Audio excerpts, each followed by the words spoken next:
G, oh no, G.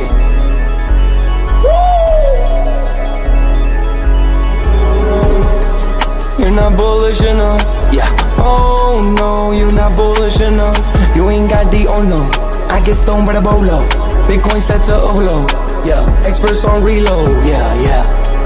You're not bullish enough, yeah. Oh no, you're not bullish enough. You ain't got the oh no. I get stoned by the bolo. Bitcoin set to overload. Experts on reload. Mempool getting hot. Everybody wanna rock, ayy. Runes is coming, everybody on a knot, ayy. It's a nuisance, Ordinal Revolution, ayy.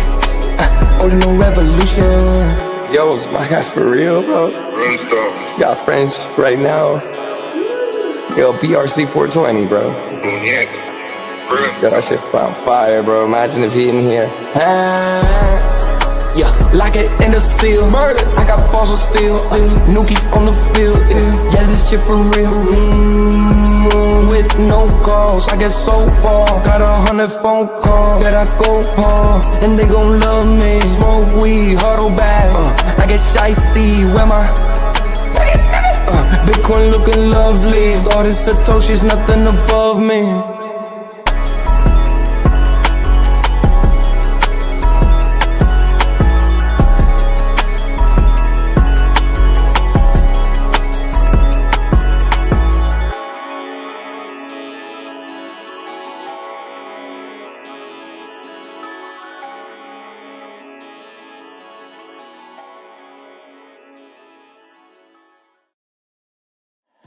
Bitcoin's alive, what you gon' do? Mempool fees are high. Ordinal.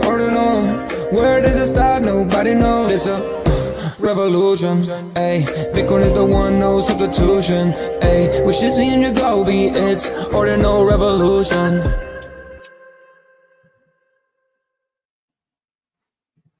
Welcome back to Ordinal Revolution. My name is Shizzy. On this channel, we cover the entire Bitcoin Ordinal ecosystem. What is up, guys? We have an amazing show for you guys today. We're live for another Ordinal Hour, and this one is going to be absolutely amazing because, guys, another day, another all-time high. Bitcoin hit $108,000 today. It's been amazing. These last couple of days have just truly just been amazing. This is what a bull run is, right? This is what it feels like. This is my second bull run.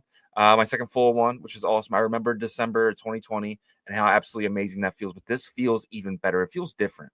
It feels different on a sense of, it doesn't feel like we're alone this time. Like last time, it was just crypto guys, right? But no, this is every single TradFi guy is keeping an eye on what we are seeing and what we are doing over here. And it's just a matter of time before they dig a little deeper. They get a little bit more risky. And what does that entail? That entails buying ordinals, buying runes, buying our bags, right? But that might not come for a couple months. But we're very happy with Bitcoin, but we're going to keep packing our bags. We're going to keep doing what we're doing over here and building an ecosystem full of just amazing people and amazing ways to win. And we're going to continue that. So without further ado, we bring in my partner here, as always, Mr. Yagobi. What's up, buddy? What up? What's up, dude? How's it going? How are you on this another all-time high? We dipped a little bit, but we definitely did hit an all-time high today of 108.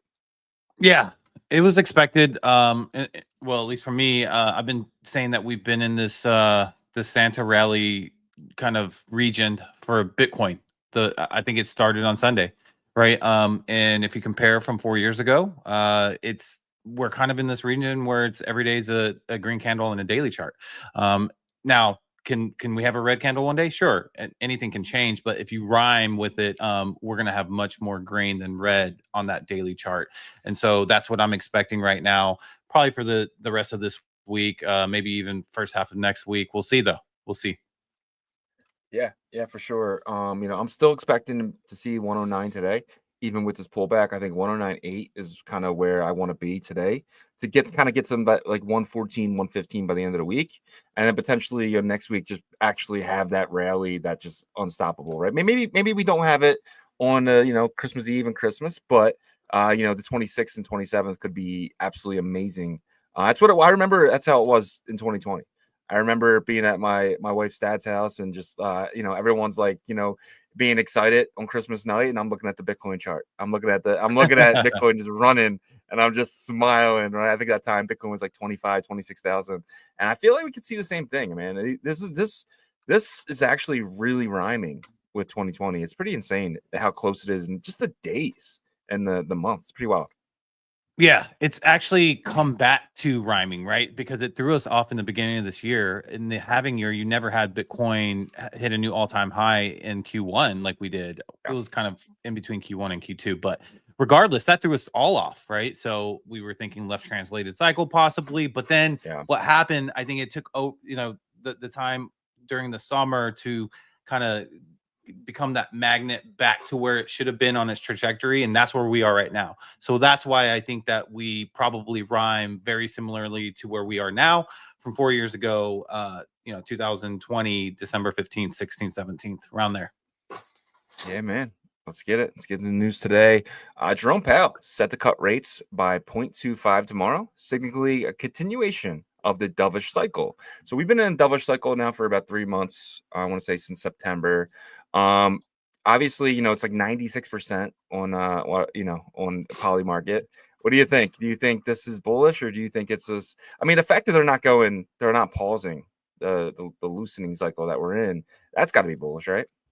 Yeah, I think this is status quo though, right? We're kind of in that already bullish momentum. Trump's, coming into office January 20th. We've had a couple 0.25 BPS basis points, right?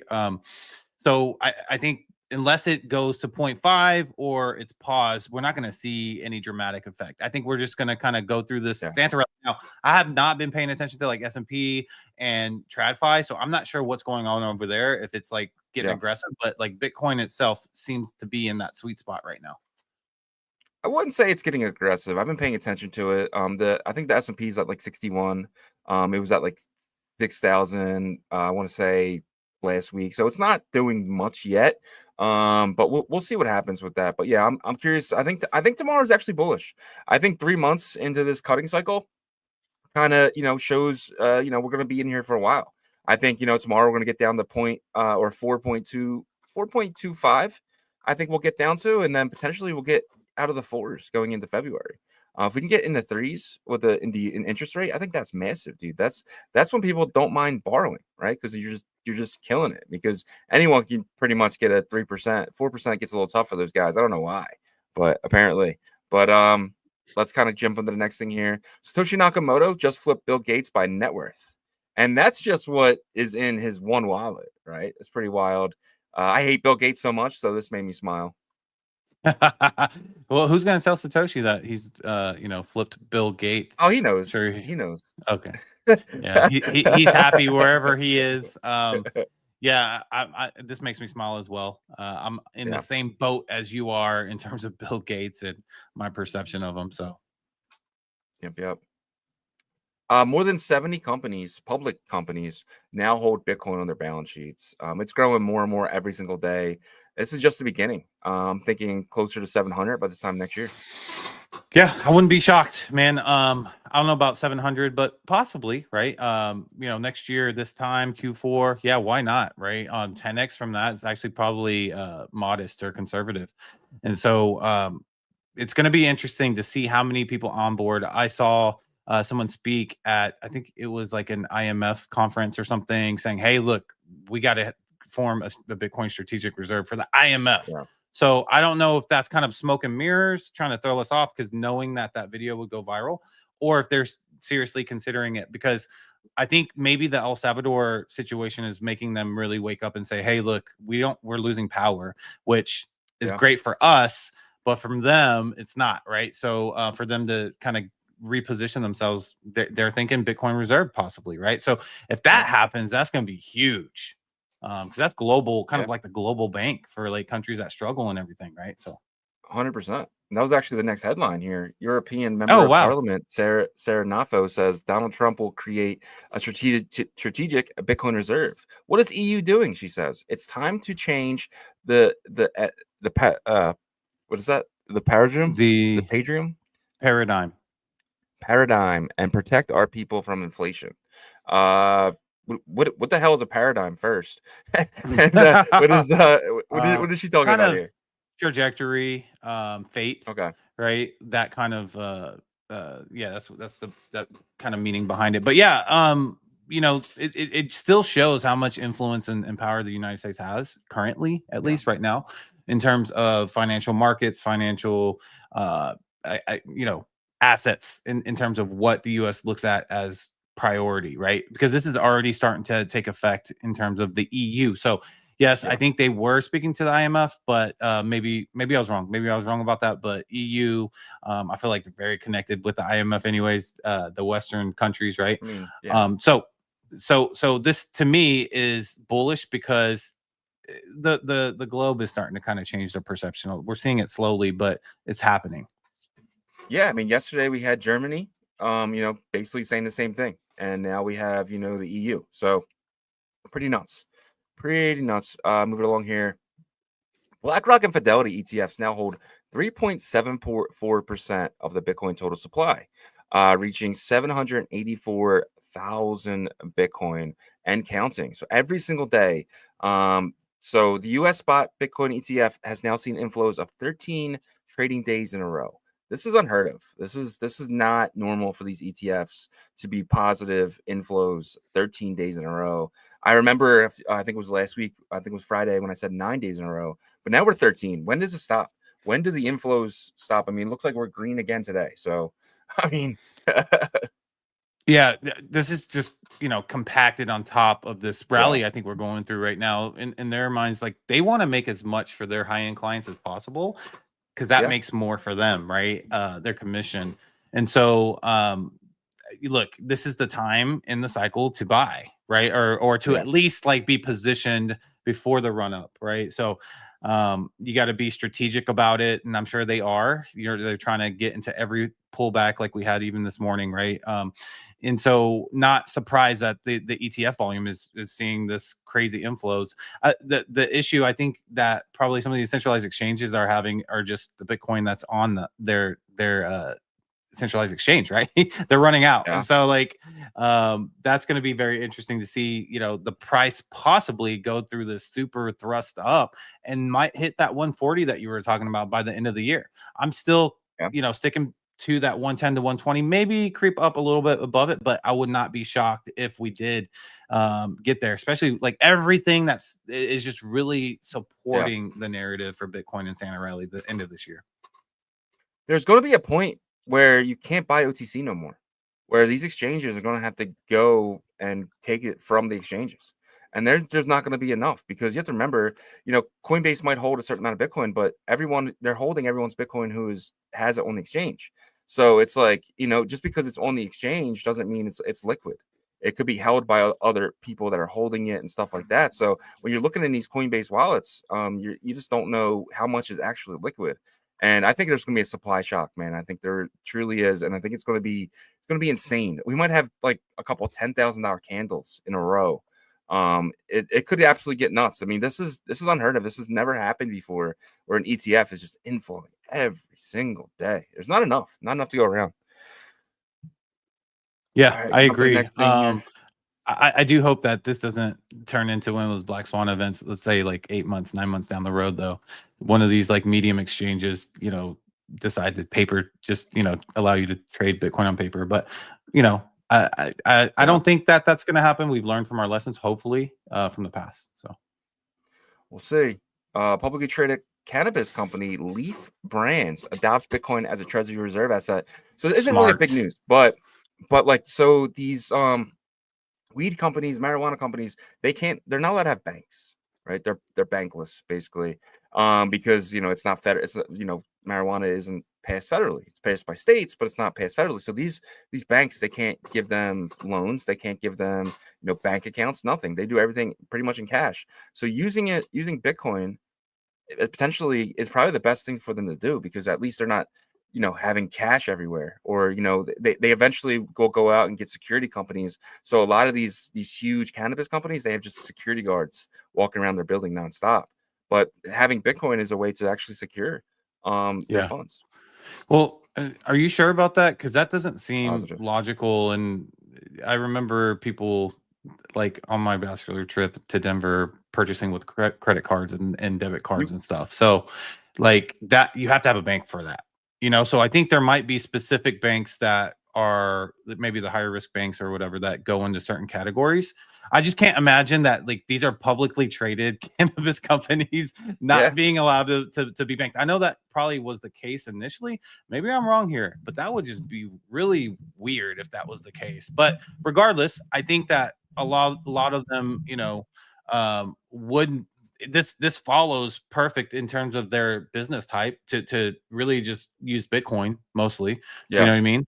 And so I do know like there is groups of businesses that are considered higher risk, and I wouldn't be shocked if the cannabis industry was part of that. But they still have Yeah. to be banked. There's a certain type of banks that will service them.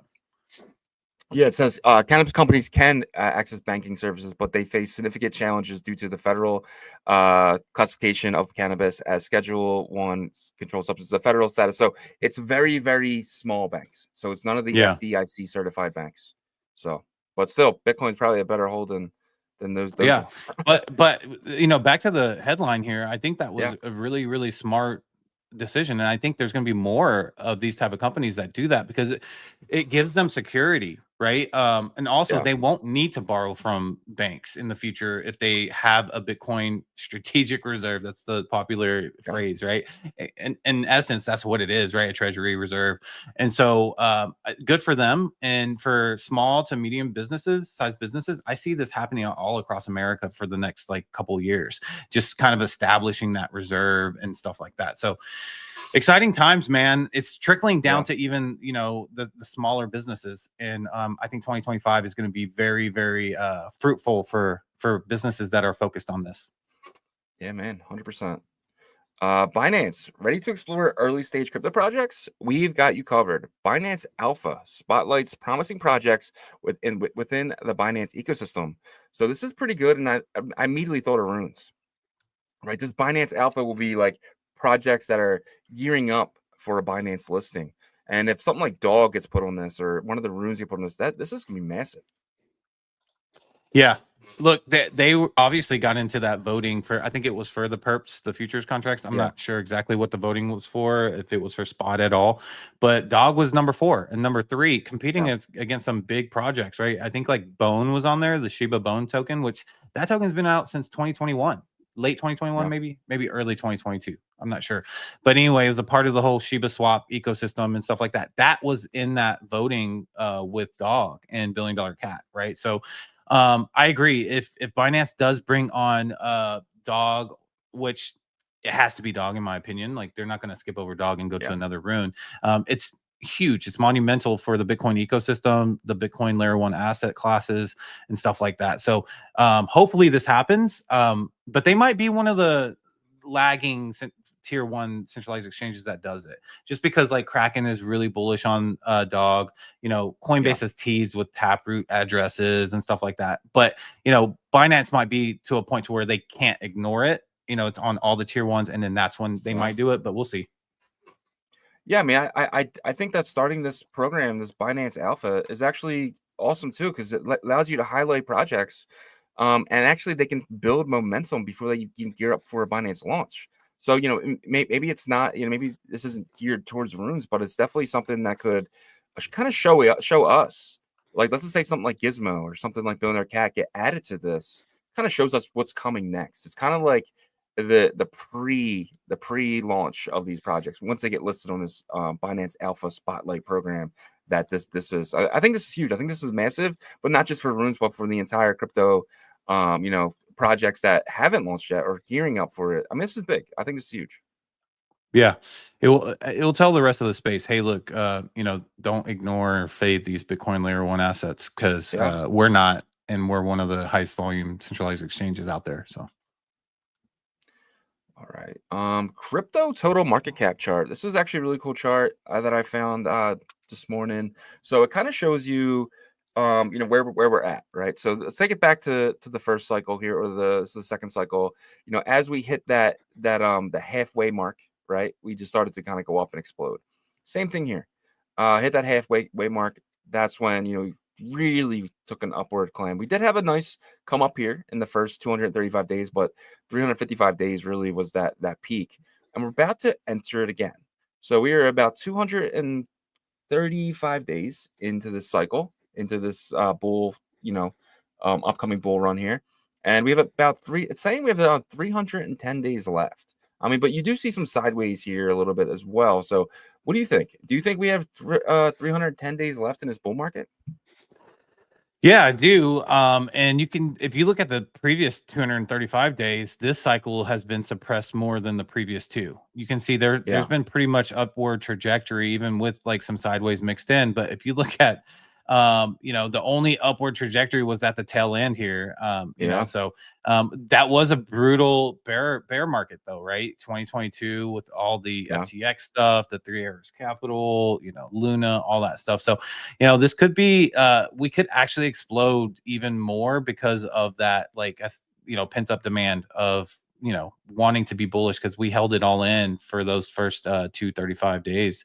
But let's see what happens, man. Like, I do expect 2025 to be a big year.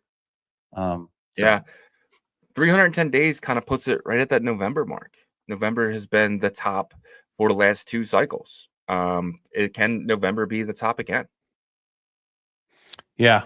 Yep. It could. Last cycle we saw the double top once in May and once in November. If we do have that prolonged bull run, right, and it's that super cycle, then I think we will expect to see that, right? Something like that, some similar topping in April, May, and then again in Q4 of next year. I just think that that's the logical expectation. Now, crypto can do crazy things, so sometimes it doesn't rhyme, but most of the time it does. Yeah, no, I agree. I'm thinking we hit November, December, or maybe go a prolonged. Maybe have a prolonged cycle this time and actually end in March of 2026. I mean, crazier stuff has happened, and I just feel like a peak being in November, I don't think there's enough time to really start ramping up there. We could see mid 2026. That's a super cycle, and every single commodity has had one. Why not Bitcoin? Right? We haven't had a super cycle yet, and I think this is it right here. So I think we could, in November might be a good time, to start, ramping out your Bitcoin or going into Bitcoin for a nice bear market hodl. But going into November, I think everyone needs to start being cautious. But maybe not get fully out. Maybe we do run until March. Yep. All right. Exciting times. Yeah, man, for sure. Let's get into the Bitcoin fear and greed here. So last Wednesday we were at a 78. What, today's Wednesday? No, today's Tuesday. Today's Tuesday. Last Tuesday we were at 78. Yesterday we were at 83. Where do you think we are today? I'm gonna let you know that we are still in extreme greed. 87. Dead on. Oh, great job, dude. Finally. 87 on the dot. I've only done that dude, 2 or 3 times. So we're entering a point of craziness.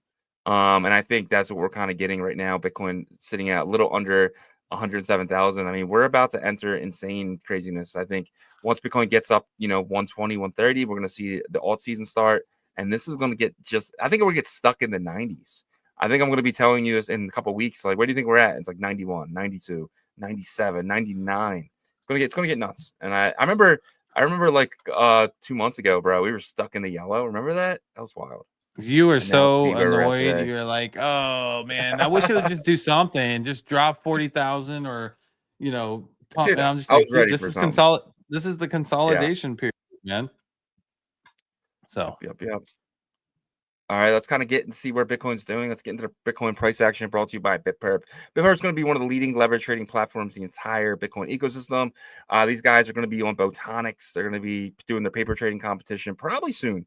And if not this week, then definitely next week. Right now, they're just kind of waiting for the Botonics team to kind of get their faucet up running. And I truly think that this is going to be something awesome, because you're going to be able to take leverage on pretty much anything. You can be able to take leverage on Mr. Yen or any other rune that you want. I know they had a partnership with Mr. Yen a while ago. So that's going to be cool to kind of see our ecosystem tokens being able to really just mature right into assets that you want to take leverage on. So we'll see what happens, but definitely want to pay attention to Bitper. Yep. And guys, before we jump into the Bitcoin price action on the YouTube side, if you could smash that like for us, it helps us a ton. And then subscribe to the channel, turn your notifications on so you know when we go live. On the X side, hit that like for us and share the space. All right, let's get into this Bitcoin price action over here. So I am still using the trading view chart because Bitpurp is still working on their updates on their website here. But on the hour chart, let's take a look. We had some bullish activity this morning, hitting that new all-time high of $108,444 US dollars, right? So congratulations for the all-time high, and for those people that have been, patient this entire time. There's going to be several more of those, but we did have a big, quick retracement, man. So it seemed like TradFi really wanted to, short this top right here at 108, which, I tried to time that a little bit the past couple tops, and it just didn't hit like this one, man. And that's not, it's never going to be easy, right? They're never going to tell you the answers because they're the ones that are kind of manipulating it or trying to push it down. But anyhow, we got all the way down to 105, high 105,000, but we are slowly retracing back up. And so I think that's going to be the theme if we do have corrections or, pullbacks, is that on the daily chart, I'm looking for consecutive green candles because that's kind of what happens during this time period where Bitcoin is in its own Santa rally, right? You look 4 years ago and, there's like 10, 11 daily green candles in a row. So that's kind of where I feel like we are right now. Now that doesn't have to be exactly the same, right? It's never a copy and paste, but I think when you get into something like Santa Rally, or you get in something like Bull Run for the alt season starts, then you have more data to be able to say at least kind of the range of what you're feeling. And so anyways, looking at the second half of today, it's going to be kind of tough to see where this goes, because as you can see in the stochastic RSI is just really coiling up here. So typically whenever there's a coil, even on like these indicators, they'll spring upwards. So that's what I'm hoping for here, is kind of, getting back to that 107,000. It'll probably range between 106.5 to 107.5, maybe try to test 108 again. I don't think that we're going to try to go for another all-time high today. Hey, but that it could happen, right? Bitcoin can do anything. We've seen that the past couple months here. But in terms of the MACD, you see this blue line right here. This blue line actually is the MACD line. So it always leads the way out of the blue and orange line. So it goes first in terms of momentum. So it is showing on the hour chart that it wants to go down a little bit further. But again, like, these indicators aren't necessarily, super accurate during like something like a Santa rally or alt season. So just keep that in mind. On the 4-hour chart, which is my favorite time frame, it also is showing that MACD blue line kind of coiling down here, or starting to come down. So it does seem like it wants to come down for the next like 2 or 3 days. I don't know, maybe that happens. It's hard for me to anticipate a red candle on the daily, and we'll get into that next. But you can see here on the stochastics on the 4-hour, we have been up here for a little bit, right? Since Sunday, early morning, like 2 a.m. Sunday, really late Saturday night, kind of that feel. But anyways, so the indicators are saying that for the next couple of days, it does want to pull back a little bit. Hey, and there could be a red candle on a daily, like I said, it's not exactly. So let's take a look at the daily here. So the daily, you can see this is like a cluster of daily green candles, right? Now they have been getting smaller each day. That first day was pretty strong, and then the second, third, right, they've gotten smaller each time. Now, this is kind of what I'm expecting to see though here in the next 10 days or so, right? So I'm expecting to see this be replicated over here.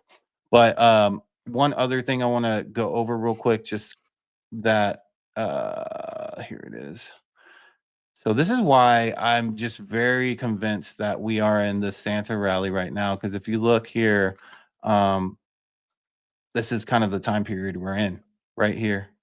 And if I zoom in there, so it started on the 11th of 2020. It ended on the 20th of 2020. So about 9 days of rallying up, and then some, consolidation with another, 2 big green candle day. So that's why I'm staying bullish, and I believe we are in that rally, period. But you got to be careful because there are going to be corrections. Remember, the market makers, they don't do this for free. They do this because they want to take your money. So that is what I'm seeing for the Bitcoin price action. Hopefully that helps. Don't listen to me, guys. I am not an TA expert. I'm just trying to go off of the data that I'm gathering from these different time frames. Yeah, that little cluster looked like about what, 6 days in that sideways one? there, which isn't in the cluster on the way up, right there. Yeah. It's about 6 So from days. the first red day, which was the 20th, to the Yeah. last red day, which was the 23rd, it was 3 days. And then you had a Yeah. green with a continuation of 2 big green candles. So about 3-day correction. So who knows when that comes? They can, decide to do that whenever. So it could be today, it could be, but I just think that we're in that like first part, so that's why I'm like at least 4 to 5 consecutive green candles is what I'm thinking. Who knows? Yeah, should be fun to watch for sure. I mean, I'm happy being over 106, being away from that 99. Anytime you see 5 digits now, it's like ugh. But seeing the 6 digits, I'm okay. I'm okay with this. I know where we're going with this, so it's like it's one of those things where just patiently waiting. Exactly. Let's get into the roll call here. First is first on this show, and today it's Webdro. Shout out to Webdro. He said, "Sorry, Chief Axel. Graveyard sucks." First for me. Shout out to Webdro. Sorry, Chief Axel. I wasn't able to grab you for the graveyard. I wasn't paying attention last night, but I appreciate you guys, man. But Webdro, today's your day, bro. You win. You win that number 1 spot. In the number 2 spot, we got Lackey Lukey. That's our guy with his Billy Cat. Shout out to Lackey Lukey. Peanut butter jelly time. We got my man PJNC. So stacking heroes. Peanut butter jelly. Go super fan. Yeah, man. We gotta dig into heroes again. I miss those guys. Well, miss what's that guy. It's just one guy team. He does it all. Gary D is here. Shout out to Gary D. I think it's your first time making roll call. I appreciate you. Welcome. My friend. This is 4th, I think. What up? Shout out to Gary D. Currently stacking bitmaps and some Ordinals. Yeah, I think that's a perfect strategy right there for you. We got Yasher, one of our mods. Appreciate Yasher in the building with the greetings. Ordinals tweets and Ordinals chips back to back. The Brothers of Destruction. Bitcoin with Shizzy, Yagobi, and Power of Thought.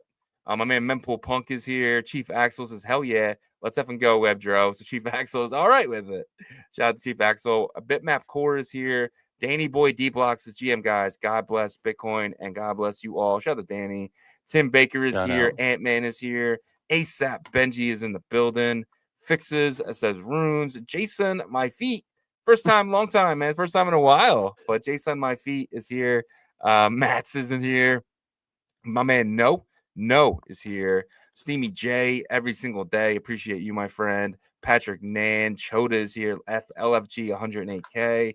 Renstorm Music is in the building every single day. Renstorm, appreciate you. Glasshopper, another one of our every single day guys. Mats every single day. Zaza is here. Pelpa is here. Joshua Robert Hathaway, full name in there. Shout out to Josh, man. Hey. It's been a while, man. Thank you for joining us today. Chain Watcher is here. Davey says, hey guys, you heard the FUD about quantum computers being able to figure out private keys and seed phrases in the future. Kind of scary. Yeah, but it's only, I'd be more worried about if I was the banking system. Quantum computers can destroy, they hack into your PNC account, hack into your anything, right? I think it's going to give anybody more worried than crypto. Exactly. It's going to give power to whoever holds the power over the quantum computer. So yeah, this is a narrative I think that is easily to attack crypto and Bitcoin, right? But you're absolutely right. Like banking is first to go, social security data, anything like, and not just that, like medical systems can get shut down. But look, Satoshi even kind of saw this coming, right? So there's Bitcoin core developers that are working on this, but I agree in terms of, I never have a lot of Bitcoin on any like hot wallet or definitely not centralized exchange. So, the cold storage is obviously way to go. Now, could they break into the cold storage for the seed phrase and stuff? Probably. I mean, the quantum computing,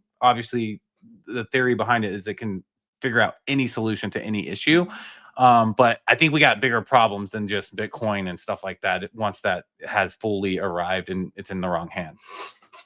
Yeah, and you got to remember, I think Willow, which is one of the first ones, is there's only like 15 chips, right? It's not a lot, and they're like billions of dollars to make. So unless you're a billionaire, you know, and these guys, they're not going to risk, you know, losing over a few Bitcoin here and there, right? But one thing that I would be afraid of is, you know, these mining companies kind of putting out quantum miners. But we don't only have to wait 2 weeks because then the difficulty adjustment would change. But then all these miners, that's the bigger problem. These miners now will have to get money to go out and buy these new mining machines because the ASICs aren't doing it anymore. That's the scary part. Core developers would need to upgrade the algorithm to allow like a quantum AI to just create the algorithm, so it's a difficulty level similar to something, right? So there would have to be some sort of kind of bounce back from quantum mining to like the actual algorithm that's released. No, you know that's what I'm not saying? true, because when we went from CPU to GPU, there was one guy mining, and that was the Bitcoin pizza guy. And he was getting every single block because he was the first one to go to GPU instead of CPU. And no, when that happened, I'm not talking about the hardware. So, I'm talking about the Bitcoin's algorithm that like they're gonna have to upgrade their code. They're gonna have to upgrade how mining will work for blocks. And I don't know if that's possible. No, you're gonna have to maybe hard that's fork not it or possible. something. No, but they're just gonna have to the difficulty adjustment would have to go up. It would just get harder and harder. That's and what I'm harder. saying.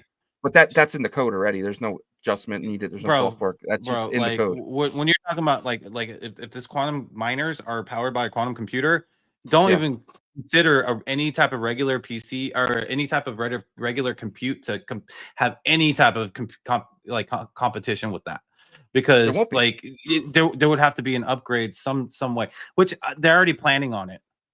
There's no upgrade needed. The difficulty adjustment's there for that reason. The difficulty adjustment will just jump 10,000, 20,000%, 40,000, 100 million%. Doesn't matter. That's already built in the code. It just gets harder and harder for you to mine these things. So once one quantum computer he's going to win. Another one's going to pop on. Another one's going to pop online. And then every single miner is going to need to go to these quantum miners. You don't need no upgrade, nothing, because these you know, ASICs now are kind of like how CPUs are today. You can't mine Bitcoin with a CPU. But my point is that like that's not like you're thinking of like step number 1, while these quantum computers are at like step 100,000.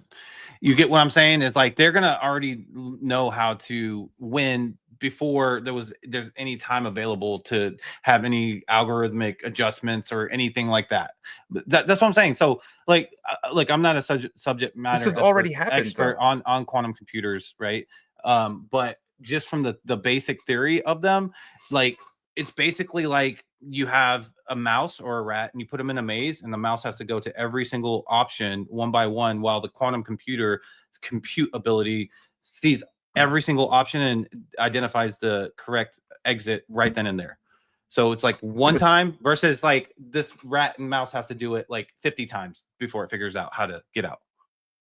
Well, but this has already happened though. When we went from CPU to GPU, the one guy is winning all the blocks. That's why he gave away. But I don't think I don't think you understand like the capacity. The difficulty will just go up. The difficulty will make it 10 minutes. It will just keep going up till it's 10 minutes. You're not understanding, bro. Like you're not understanding. I am.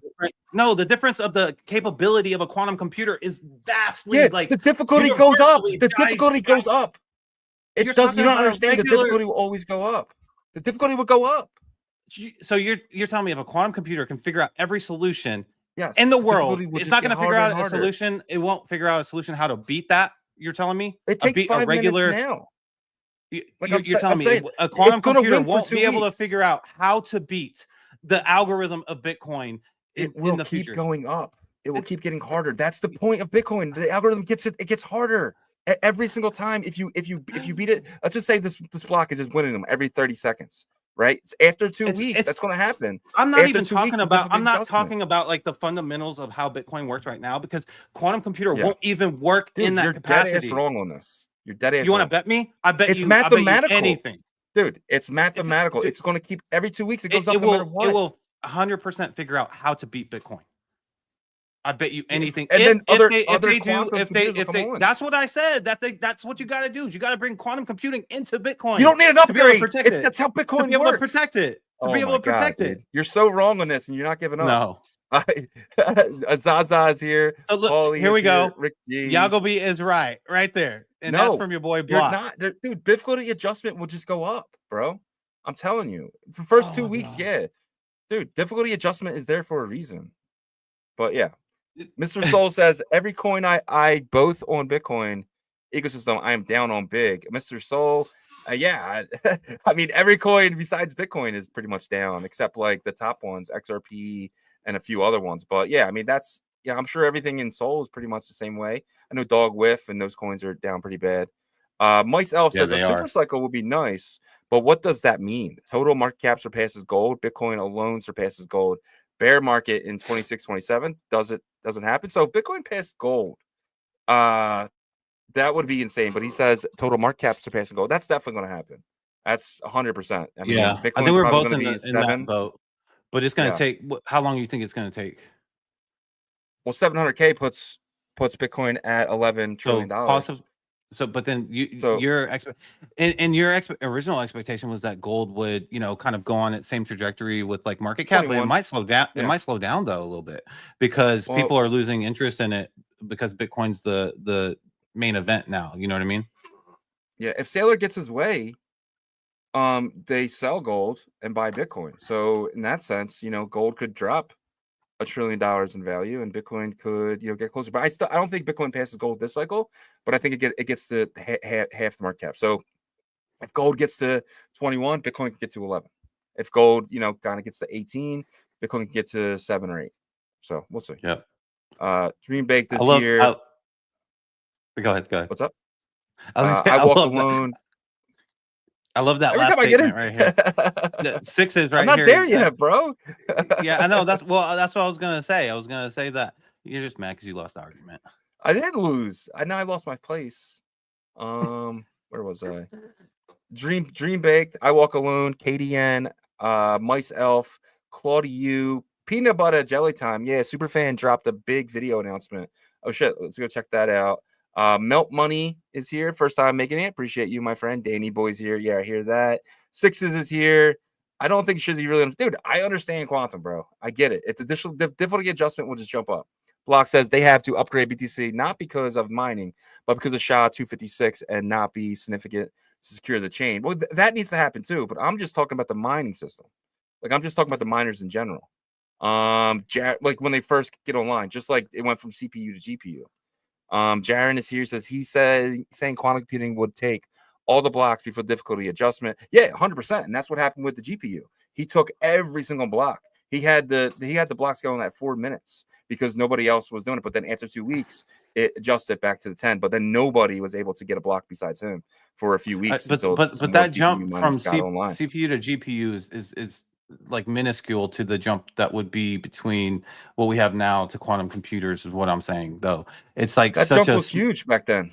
I mean, it's one of those things where, dude, it was monsters back then. But I get what you're saying. It's going to be big, but Bitcoin's going to be able to handle it for sure. The difficulty adjustment keeps going up. Now, security is different. Security is going to be different. We're going to have to upgrade for security, but I don't think the miners are just, they're going to have to all adjust. Well, I think at that point, the security and miners are going to be intertwined trying to figure out the solution, right? Because like if you can just beat the system, then you can beat the system. But I agree with you that like they're going to use quantum computing to be like for their defense, right? That's what they're going to do. And I think if they do that, then they'll be fine because now they're on even playing field. You get what I'm saying? Yeah.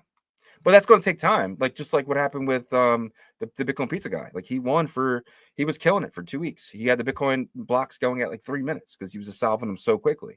Obviously, quantum computer is probably going to take 30 seconds. So for 2 weeks, it's going to be pretty effed, right? But not then even 30 seconds, bro. Less than probably milliseconds. Well, the Bitcoin's blocks are going to be pretty insane. So, but it'll eventually adjust, and we might not. Then the blocks could go really slow for a long time. But it's definitely possible. Yeah. Block says Yagobi is right. No, Block, he's not. And then he goes, you do. Yeah, you really need to upgrade for security, not for the way Bitcoin works, the way it's always going to get harder and harder, but it's going to take 2 weeks for the block adjustment. Maybe they jump it up to where the block adjustment is, every day, but we'll see.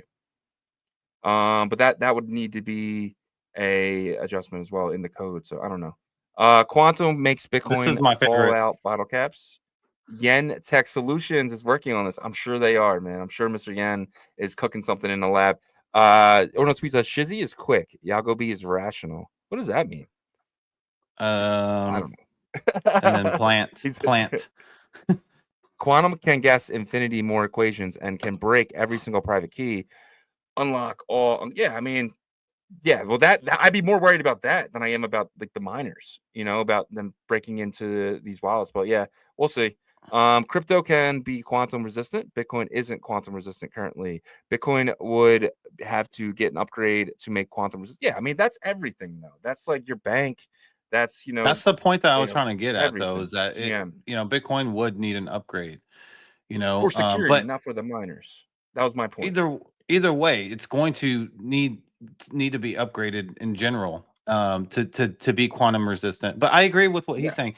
And so, like, one thing I don't want to do is I don't want to be a fear mongerer, because like that's already kind of happened with quantum computing and Bitcoin.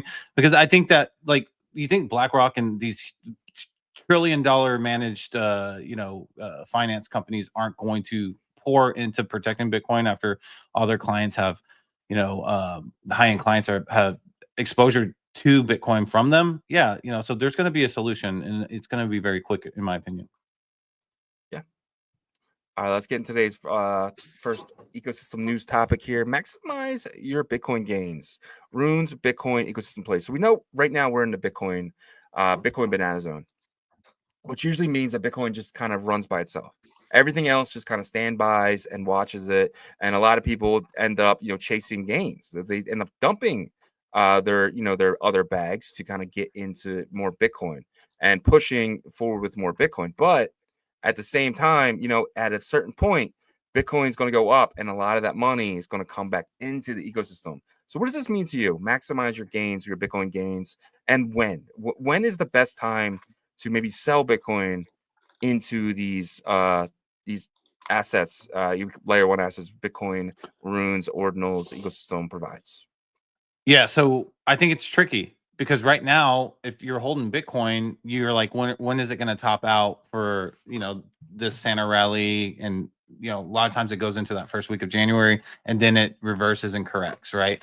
But right now, if you look at runes, if you look at Bitcoin ecosystem assets, and let's be honest, like alt season assets, right? In general, the alt market, it's starting to get really like fire sell situation. Right. And right now, runes is going through that. So like if I bring up the runes, top 20 here for the last 7-day, you can look at the 7-day. We're looking at 30% pullback on pups. That's a great opportunity. 42% on $1 billion cat. Great opportunity at 75 million.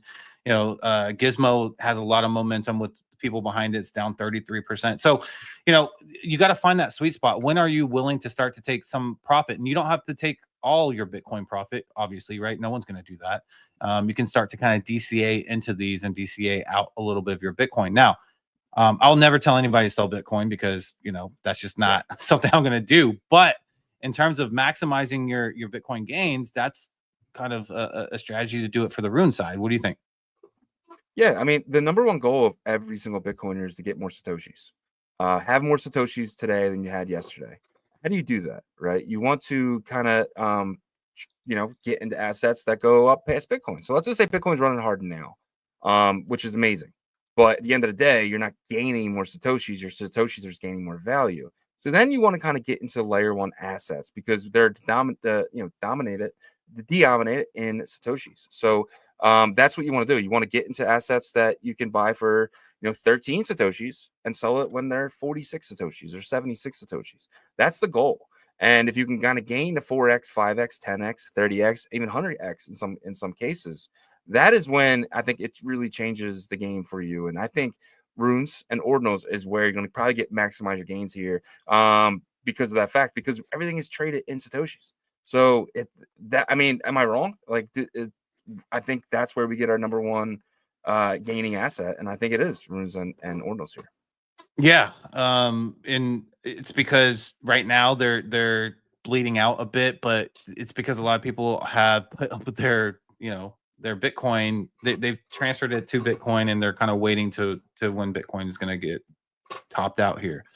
So you have an early start if you're looking at those markets right now, because people are still focused on Bitcoin. I mean, it's at 107,000. It's been moving pretty quick, especially since Sunday, and I expect it to get to 110 probably by the weekend. That's something that we both talked about. You are right in the sense of 110 is that psychological hurdle. So like 109.80 will probably be the new all-time high, maybe tomorrow even, right? Like Wednesday. But by the weekend, I think it will have attempted it, to get past that 110, and then we'll start to get into that kind of, in my opinion, the area of where it wants to top out between 110 and 120. If it gets hyper aggressive even next week, then that could fall into your 140 possibility.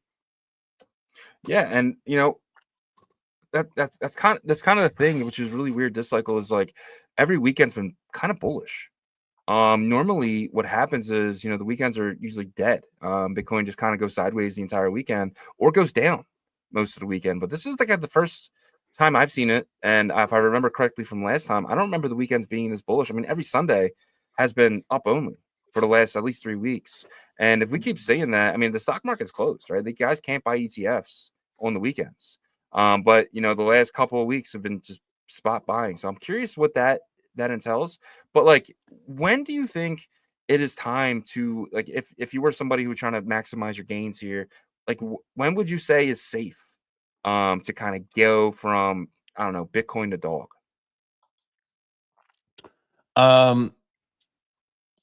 I probably do a little bit right now personally, right? Yeah. Because I don't know if it's going to get to 120. I don't know if it's going to get to 140. But I know that 108, I would try to maybe see if it tests 108 one more time. I think that's 108 is solid. Especially if you got in at 60, if you got in at where it depends on where you got in, right? But I do think that, it should be a DCA type strategy because you want to have, Bitcoin in case it does get to 120 or 140 as well. So being able to kind of start to shave off some of your profits into something like dog, go to the moon, BDC, pups. But for me, it would be something that has shown and proven to be solid and has a foundation. I'm not getting into any of these new things that are popping up day to day. I'm getting into something that has been around, and has a community behind it. But yeah, that's how I would look at it. I think right now would be fine to start shaving some of that off. And then also I would look at other ecosystem assets as well. Merlin. I would look at FB. FB, I think, is one that a lot of people overlook right now because it got pulled back so hard. And then also, Cat 20 is kind of the thing, but the FB makes that chain go right. And then Sats Pump Fund launched on there. So there's projects that are starting to finally launch on there. Stuff like that, solid things, bells, stuff like that. Would you consider stacks maybe something if you wanted to play it a little safer? Yeah, probably. I don't know how much more that can X in terms of, maybe like between 5 and 10x. That's bullish case, right? Because it's already at like 3 billion, I think, or something. Let me see where it's at. Yeah, stacks is definitely, I think, between 3 billion. I think stacks get to 15 billion. Think about it. Bitcoin's a $2 trillion asset.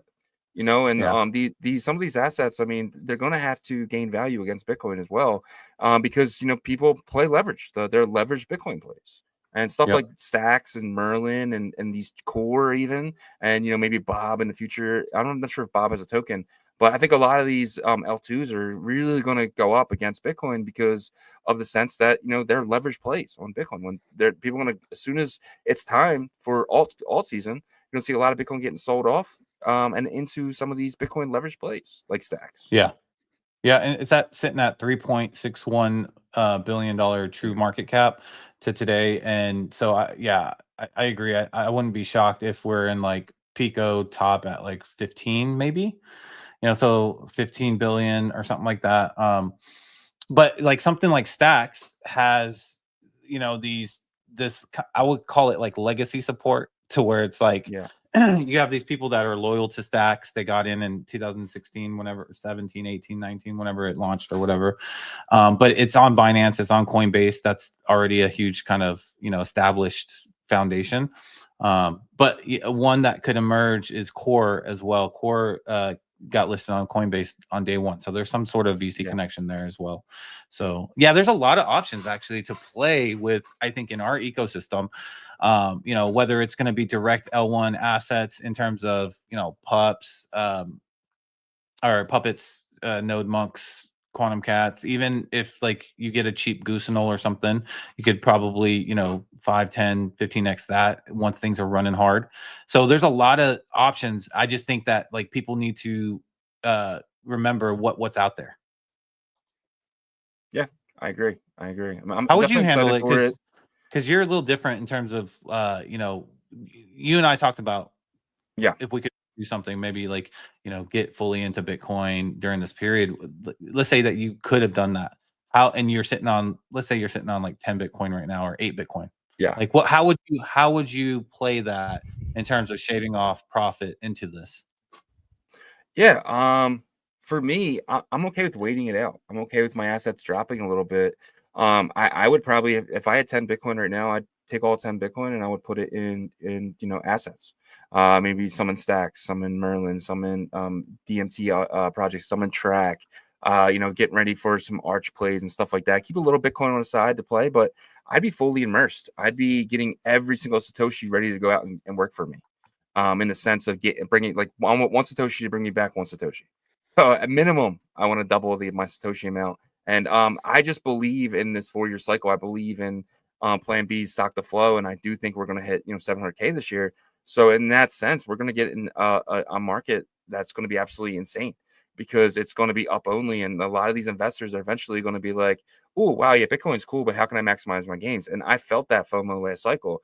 I was, you know, a Bitcoin maxi up until I want to say like January. I only held Bitcoin, and then in January I started seeing everyone else making insane gains that I wasn't making.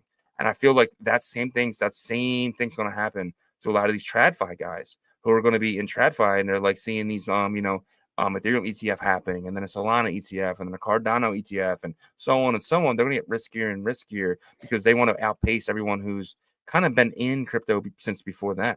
And that's what happened to me. I got tired. You know, yeah, it was awesome. I had, you know, a 4 or 5x right off the bat, but guys were on BNB were getting 100x's. And I was sitting there and I wasn't satisfied. So I started digging into other assets. And I think that same thing happens, but just the TradFi this time. And they're going to really FOMO into, oh, wow, you know what? I'm going to go start buying spot crypto. Yeah. Yeah, no, I agree. So I think right now they're looking at the Bitcoin ETF as like a cash cow, you know, and they're looking, they're like, let's get Bitcoin up to like these crazy astronomically high all-time highs and stuff like that, because this is our chance to make commission and make money. And then the guys that are probably really good at trading like new innovative tech stocks, but not necessarily like it's riskier, you know what I mean? Other than like Nvidia and stuff that's established. But there's periods of when the market kind of bounces back, whether that's a stimulus in circulation from the government or what, these tech stocks just start to freaking like take off, right?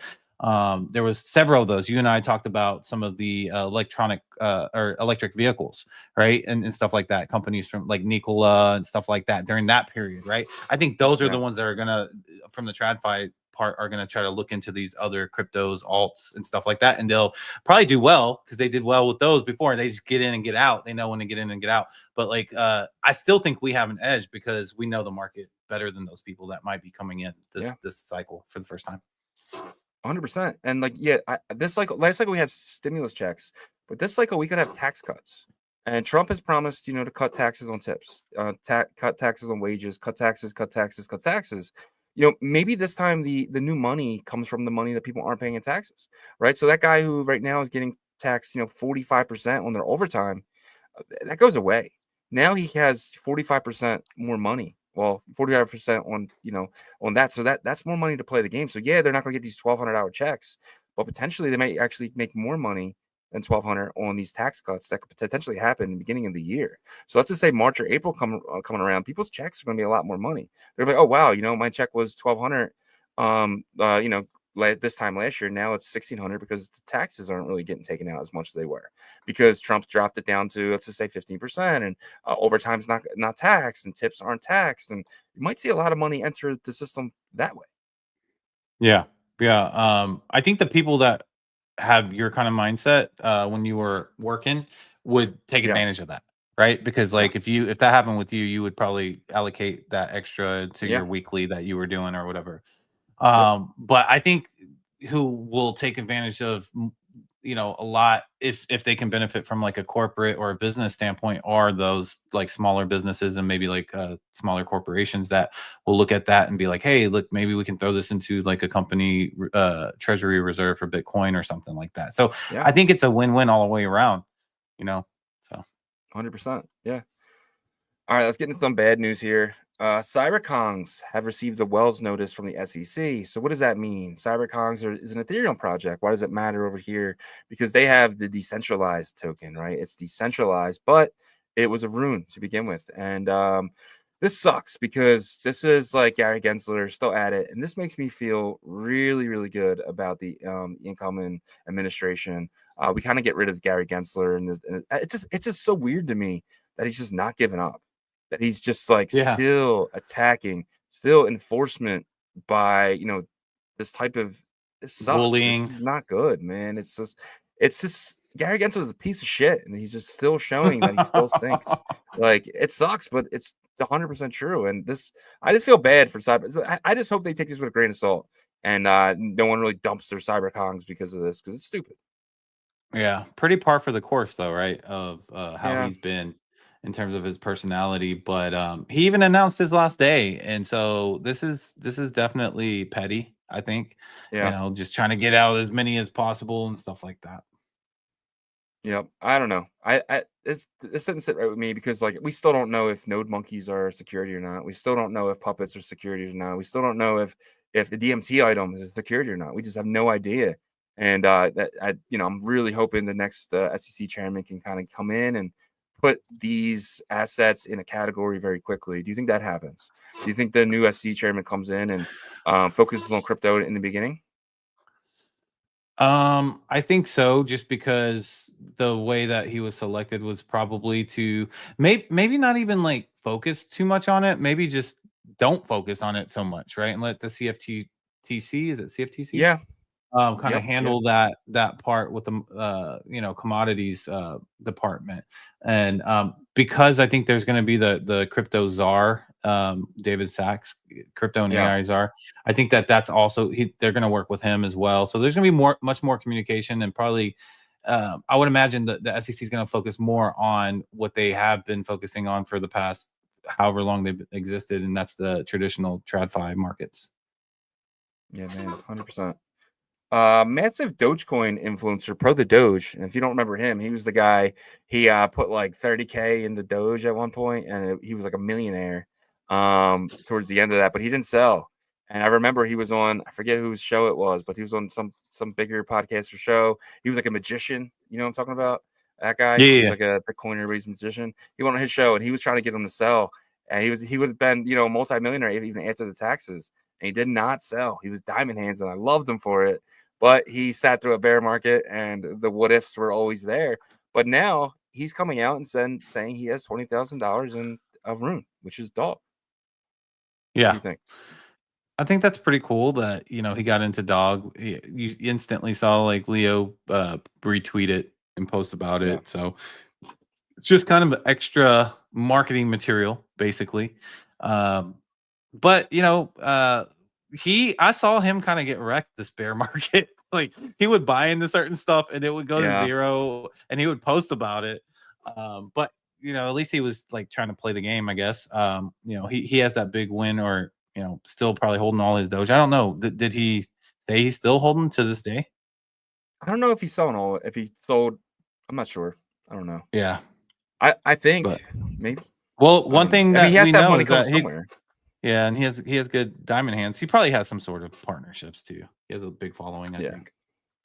Yeah, he definitely does. But he's doing the same thing he did with Doge with Dog.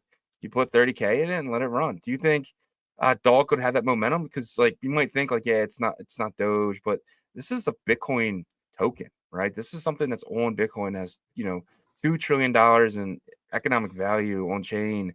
I don't know. Can Dog do what Doge did?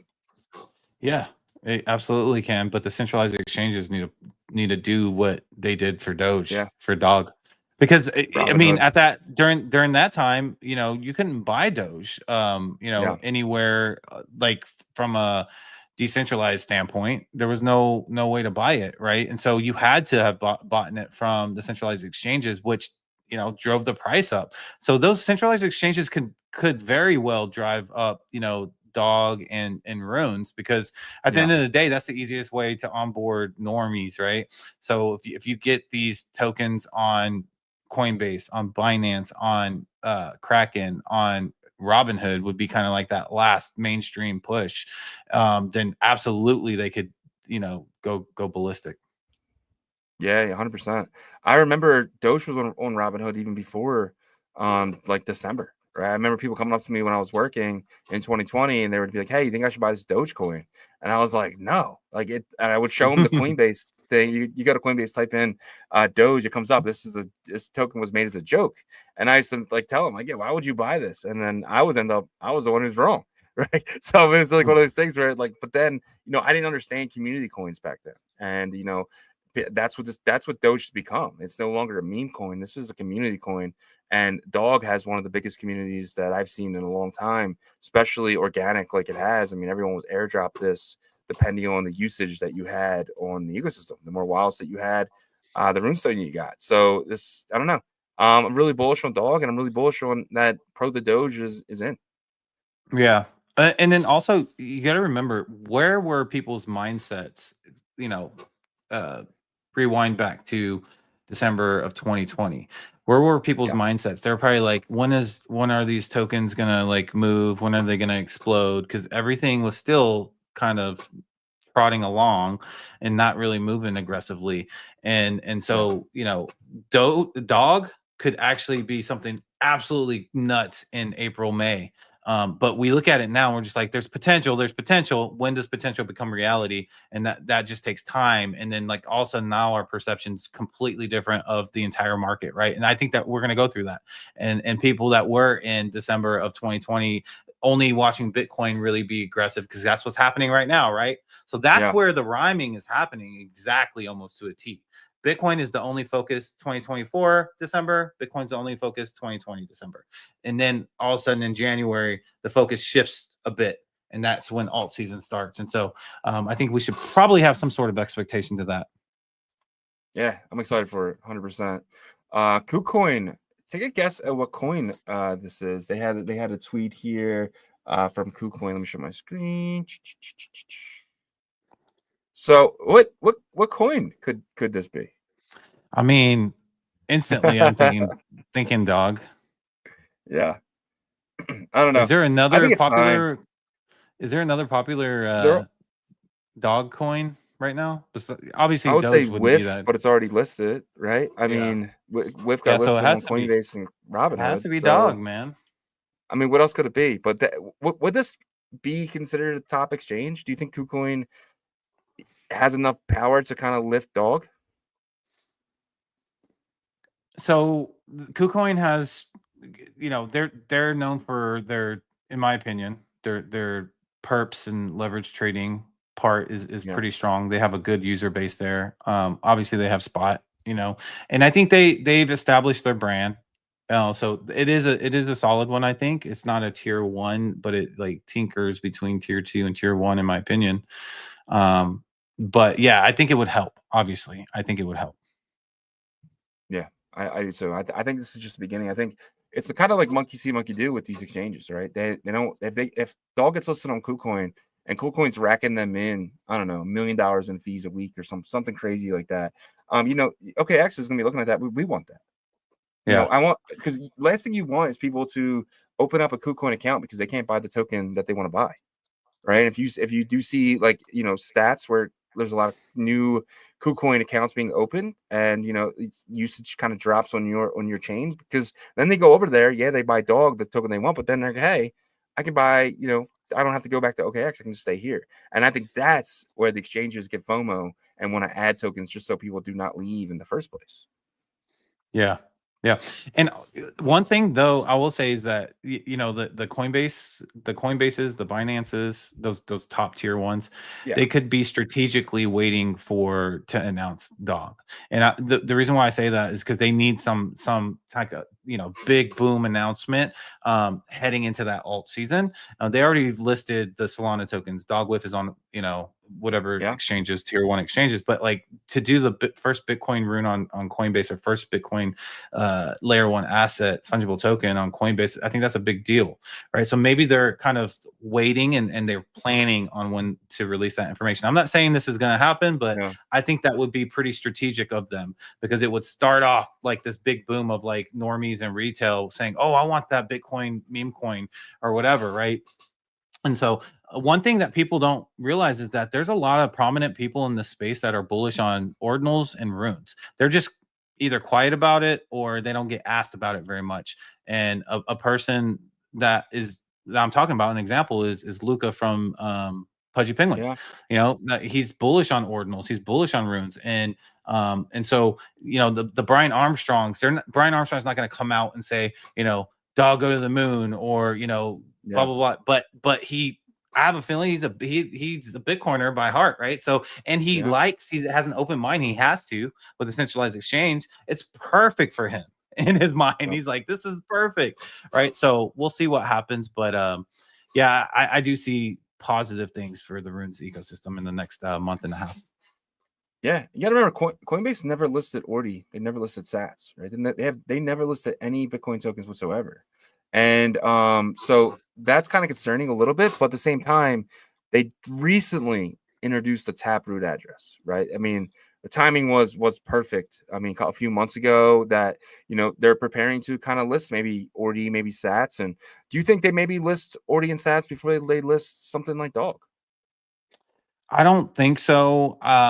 You know, but who knows? I'm not in his head, right? Like, or it's not probably Brian Armstrong anyways, their department that makes that decision and stuff. But you know, the transfer inscription is probably something that wasn't the most attractive thing for their, you know, their wallet that's going to hold it and stuff like that. And also they got to look at future frameworks. And if you look at future frameworks as of right now, it more is leaning towards runes, like Arch Network and you know, Bitcoin OS and stuff like that with rune support. But I feel like $1 Billion Cat is like the perfect logo or mascot for Coinbase. I mean, the blue color that kind of sits in the background with the Bitcoin B and stuff like that. But I don't know, man. We'll see. We'll see if it gets listed. You know, people talk about how there was a lot of counterparty tokens before and they were listed and they had to get this delisted, right? So they kind of reference back to that. But counterparty doesn't have, in my opinion, and I need to look a little bit deeper. I will admit that. But if you're talking about on-chain economy, I don't think there's been anything that's rivaled what, you know, has happened since Ordinals was released. You know, so there's a marketplace that supports all Bitcoin layer 1 assets, right? In Magic Eden, and so. Yeah. Well, not they don't. Oh yeah, the main don't do ones. BRC20s. Yeah, just runes and they tried that though. Remember? They did. It was not a good experience. I remember. So, but maybe it was. I think nobody was just listening there. Maybe that's what it was. I don't remember. But yeah, I'm really bullish on exchanges. I think it happens in next couple of weeks or days, man. I think that it's going to open up. It's going to say boom. Last question on this, because this came to my mind. Do you think Coinbase lists just Dog? You know, let's just say they're down. They're 100%. We're listing runes. Is it just Dog that gets listed first, or do you think they just bring in maybe 3 or 4 runes to begin with? I would think it would be Dog first and see how it does. Not like a bundle. Yeah, that's true. Yeah, I don't think so. But who knows? Who knows what they're thinking? Maybe they've been prepping this whole time because they're going to onboard a couple. Mazzari had a report here, and this is from a tweet from Ski God. Shout out to Ski God. You know, he says, shout out to non-fungible Jan for pointing this out. Mazzari report is read by everyone in the industry. Yeah, Mazzari, man, huge. But they say on here, on runes and ordinals, we think the dust has largely settled. and the opportunity is enticing into the 2025 as meme coins on both Solana and Ethereum continue their upward. It seems highly possible that attention will eventually shift towards runes on Bitcoin, the largest chain by economic value for ordinals and NFT sentiment. It will likely include leading ordinals collections like Bitcoin, puppets, and node monkeys. We have found commodities all over crypto social media. We have highlighted that the next leg up occur for these assets. What do you think about Mazzari and kind of listing or even talking about runes and ordinals in this way? The dust, and what does that? We think that means? What do you think it means? The dust has largely settled. I think the dust has largely settled. Oh, sorry, I didn't mean to bring that down. No, Dust has largely settled means of kind of the bleed down with ordinals and runes. Like things are starting to probably that's probably the bottom is what I'm thinking they're saying. But this is bullish, right? Like a lot for a long time, a lot of people ignored the Bitcoin because before ordinals there was stacks and there was some work that was being done in the back end, just nothing significant enough to garner the attention of the industry. But that's changed with ordinals, and so this is going to be the bull run that the Bitcoin ecosystem really gets the respect of, hey, these layer one assets are here and they're here to stay. They're not gonna disappear this time or whatever. Yeah, man, I agree. Yeah, I think this is huge. I think Mazzari is one of the bigger places people get a lot of their, when they're doing research and stuff like that, and seeing the runes and ordinals there. I mean, and it's the reason why we built a business around this, right? We built a business because we truly believe in layer one assets, and it's awesome to see the kind of the world kind of waking up to that and kind of finally see what we saw months ago. Yeah, I agree. I will say that I think ordinals and like whatever fungible token was hot. This is the crazy part. Like the relationship, like they've been entangled, right? Like I believe without ordinals there wouldn't have been this robust economy, on-chain economy. But and without the fungible token side as well, though. So the art has really built these communities. But then the fungible token side brought over a different type of community that really started to cross over on both sides. And whether it was BRC20s or runes, that the art has really kept that consistency. And I think, just the ecosystem of these assets are established now. Once you have communities like rare papers were cool and stuff like that, but the communities haven't been as robust as this. It was kind of cult like with the rare pepes and stuff, but this is like more mainstream communities are starting to build out. Yeah, I agree 100%. Really bullish on I'm excited. I'm excited for the future, and even more bullish on Rune Mine Labs, a new era for $1 Billion Cat. Here we go again. $1 Billion Cat now bridging between runes and Solana via the power of MineBridge.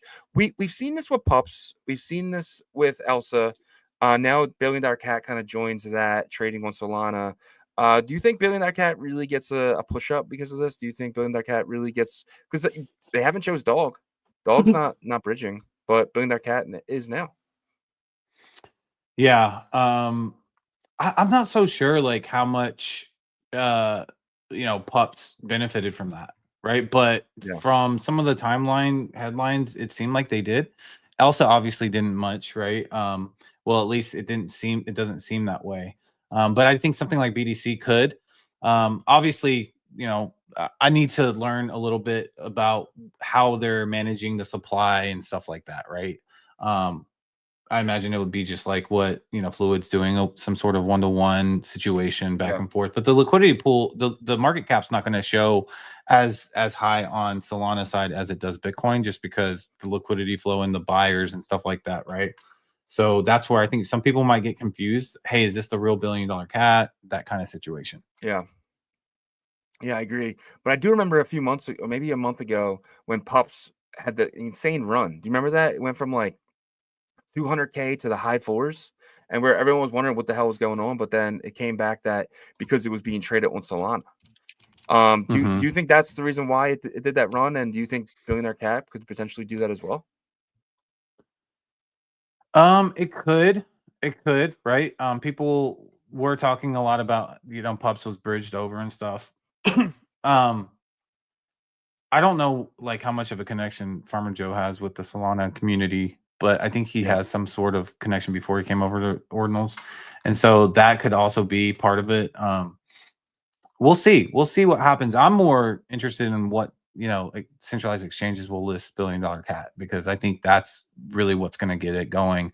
But it's always good. I always mention this. If it's legit, like, synthetics that are legit one-to-one on different chains like Merlin or Solana or, BitLayer or whatever other chains, that's good, because that's number one, brand recognition, and then two, liquidity that you can actually go and trade your tokens too. So the more the better, in my opinion, because it will be more established, more supported. Yeah, I agree 100%. And shout out to Rune Mine, man, for even trying to do this, because we know bridging is one of the hardest aspects of Merlin chain, right? So it's one of those things where you guys are putting something together that's truly special, and they're actually Mine Labs mine awakens this January at 0.017 per token, which is a $17 million FDV. The first step toward a horizon with no bounds. The climb begins. So, how do you think about Rune Mine? It looks like they're launching a Solana token, but they have their own bridge, so it'll probably be a Rune as well. Are you bullish on this token? Because I'm bullish on these guys, man. I'm definitely bullish on. I mean, their FTV is pretty low as well, 17 million. What do you think? Yeah, Solana's obviously got a lot of liquidity on it. It's trying to take that spot of TVL king, I guess, versus Ethereum. And if these bridged assets are end up being a smooth, seamless process, then yeah, of course. See, I'm looking at like the BDC right now on Jupiter, and it's showing with so they did, you were right before the show, they did have it already bridged over, but it was an older contract and they've upgraded it. So right now I'm looking at it, it says market cap of 76 million, liquidity 235,000. So they've been able to match it. So that's pretty solid. Yeah, I mean that's awesome. I mean, there's definitely some arbitrage happening between Solana and Bitcoin now, right? Yeah, and I can just share my screen real quick here, and you can see right here actually on Spot Jupiter. I just took the contract from Rune Mine's post there, and yeah, it's so it's pretty accurate. 7.076 here floor and 0.0761 price here. Market cap 76 million, liquidity 235,000. So yeah, that's good job on them, man. Yeah. What do you think that does for somebody on Solana? Do you think that maybe one, like, is it one easier step to buy this, or do you think that this is kind of bad? Because a part of me is kind of like, I want them to come over. I want them to buy the way we buy. But in a way, I do want our coins to pump at the same time. How do you feel about this? I'd rather them come over and have to buy it, like download an Xverse and all that stuff. But, some people might say that they won't buy it that way. Yeah, look, to get anybody to okay, bottom line, this should in theory, give more support to the price accruing value, right? Because it is an easier way to purchase for Solana people. Also, there's liquidity that's supporting it. You can go in and out at there's $235,000 as of right now. That will grow as the future goes on. And some people in Solana might be looking at this and saying, hey, look, Coinbase, Binance might list this one day in like 3 to 6 months. Let me get in now, because I'm able to bridge these out to Bitcoin, or keep it here. And either way, I'm going to be able to get in and out. And so that so that's where I think the encouragement probably comes from for users. But yeah, I think that's such a hard battle to win for us people that have been over in this ecosystem, is to try to convert someone to do things the way we do over here. And so I think that will continuously be a battle until it's more seamless. Maybe MetaMask, actually, honestly, MetaMask, like coming in with like new tech to really support like Arch Network or something like that, or maybe Solana being able to support Arch Network because it's in Rust, right? I don't know. Maybe MetaMask develops a Rust supporting wallet as well, or a part of their wallet. I don't know. Yeah, I think Phantom would only have to have a drop down to switch from Solana to Arch because it's the same Concept kind is of philosophy. Yeah. So I don't know. We'll see. But yeah, I mean you're right because it does, the guys can come in and they can just buy it over there. Would you feel comfortable? Let's just say, you're holding a lot of Billion Cat. Would you feel comfortable just listing it? Because let's just say you want out, hit your number, you're excited, you're ready to switch back to Bitcoin. Would you bridge it over to Solana, sell it for Sol, and then kind of send that Sol to Bitcoin, or would you just do it the way we do it here? Would that be an option for you to even think about?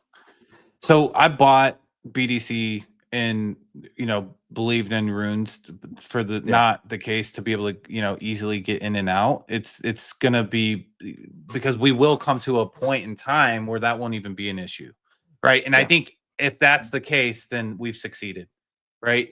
Basically, on centralized exchanges, we don't have to worry about if Billion Dollar Cat gets on Coinbase, we don't have to worry about Billion Dollar Cat anymore. Basically, that yeah. market cap will naturally just increase with this bull run coming up. Well, I But guess my to your thing to, is to the volume yeah aspect yeah of trying to to get out quickly. so in that case, like I just would need to probably give myself more confidence in room mine, right? Because I don't know them that well, right? Yeah, I need to kind of see more established I guess volume and stuff like that with the tokens that they're bridging over. Need to see them maintaining the market caps that match, Magic Eden's market cap or eventually the market caps on centralized exchanges. And then that's what would make me, I would be okay eventually if that confidence is there to get in and out that way. yeah. You are right on the one point when you said, by the time BDC does get to a market cap where you're willing to sell it, we're gonna have stuff. We're gonna have swaps. Yeah. We're gonna have Arch is probably gonna be up and running by that point. You're gonna be able to Or I get could in and just out send these it. things pretty easily. Yeah. Or And you could just so, send it like, with to that centralized point, exchange. Get out. oh yeah, I didn't think about that. You could just send it to Coinbase at that point, or send it to Exactly. Binance and places like that. So yeah, so I mean, so I guess this rune mine stuff would only be needed if you are someone who plays on Solana and wants some BDC, right? I will say that this is good. These are good signs, though. These are good Yeah, signs because if you think about it, like it reminds me of last cycle whenever something like Quant was being bridged onto Hedera Hashgraph or, yeah, other coins. Like, I don't know if there's an ETH version of Doge, but like, that's what I mean, though. Like, you're starting to see that with runes being bridgeable over, and then Beyond's going to kind of just go on top of that and be able to bridge yeah. over to like EVM stuff. So I think by the end of the cycle, we're going to see a lot of these popular runes, the ones that have established communities and market caps, synthetically on other chains like Merlin and Solana. Yeah, I agree. I agree. All right, let's move along here. So Who Khan, the Lobo the Wolf Pop guy, he said, GM Wolves, two new sexes, Ascend X spot trading has begun, and We X official spot trading to be determined. What do you think about this? Lobo the Wolf Pop, man, is getting, I don't know, man. This gets me a little bullish on it. I hold a little bit. I hold like a very small portion of it, my portfolio in this. What do you think about Lobo? That team is trying everything they can to kind of get it going, right? Be accepted by the Yeah, community. They're working on the Bitcoin community, the runes community. It seems like, right? You got to give them props, right? They're trying to. I don't think they're going to be able to get on any of these like huge exchanges. Maybe down the line, who knows? I think Flocky hung around without like a centralized exchange for a while before eventually got picked up by some big names, big brands and stuff like that. So it could do something like that to where it just kind of, yeah. tails dog. It's like Flocky was, Sheep's like basically just trying to follow it, with a big gap of market cap. But, as Sheep went up, Flocky pretty much went up, in terms of market cap. So. Yeah, I agree. As an exchange, do you see this investing entity that can kind of controls Lobo? Do you feel like that is bullish or bearish for the token? Because some exchanges might see it as safety, like, oh yeah, this is good for the token, but some teams might say that this is not your some exchanges might see it as this is not your normal meme coin. This isn't community based. This is kind of brought to you by some bigger investors in the space. Yeah. Yeah, so I go back to Murad's statement about Dog, and the reason why he loved it so much is he said it's the Yeah, most decentralized meme coin in our industry. And you obviously want that, especially with a meme community coin. Um, but I think, you know, that if you just left Lobo alone to be like a community coin, it wouldn't go anywhere.